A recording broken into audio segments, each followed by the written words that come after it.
Marcher, c'est essentiel. J'habite à la campagne, ce n'est pas pour rien.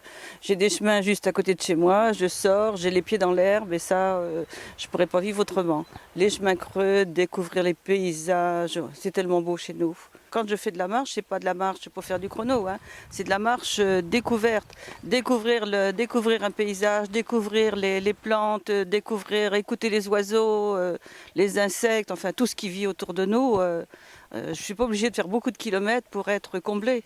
Je fais beaucoup de botanique, depuis les plantes à fleurs que tout le monde peut observer, ce que l'on voit en premier, jusqu'aux des choses plutôt secrètes comme les lichens qu'on va trouver sur les arbres, sur les rochers. Et là, c'est une autre passion.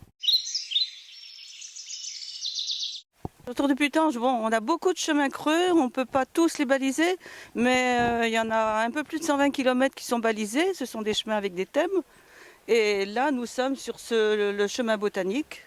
Nous l'avons aménagé avec des petits ponts, c'est très bucolique et en ce moment, les fleurs explosent, et toutes les vernales sont en train de fleurir et c'est un enchantement. Vous pouvez voir dans les champs les chevreuils.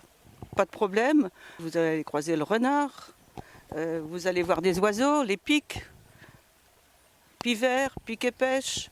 Tout de suite, là, on vient d'entendre le jet des chênes, et puis tous les petits oiseaux. Il n'y a pas besoin forcément d'avoir de bottes. Quand on randonne, si on a les pieds mouillés, c'est pas grave, ça sèche, hein. Mais des bonnes chaussures qui accrochent pour ne pas tomber. Un coupe-vent qui peut faire office de vêtements de pluie. Éventuellement un chapeau quand il fait très chaud. Et puis si vous avez des jumelles, eh bien c'est parfait. Et un appareil photo, c'est encore mieux. C'est un loisir que les gens redécouvrent et ils en demandent. Des gens de toute génération. Alors les gens du village, des gens à la retraite viennent régulièrement faire ce circuit-là. Mais aussi les grands-parents y amènent les petits-enfants. C'est très très fréquenté. La partie ouest du département qui est très vallonnée, avec vous dites déjà des paysages à couper le souffle par moment, eh bien évidemment ça se prête à la randonnée, à la réflexion, venez y passer un week-end et puis vous serez complètement détoxiqué de votre semaine de travail.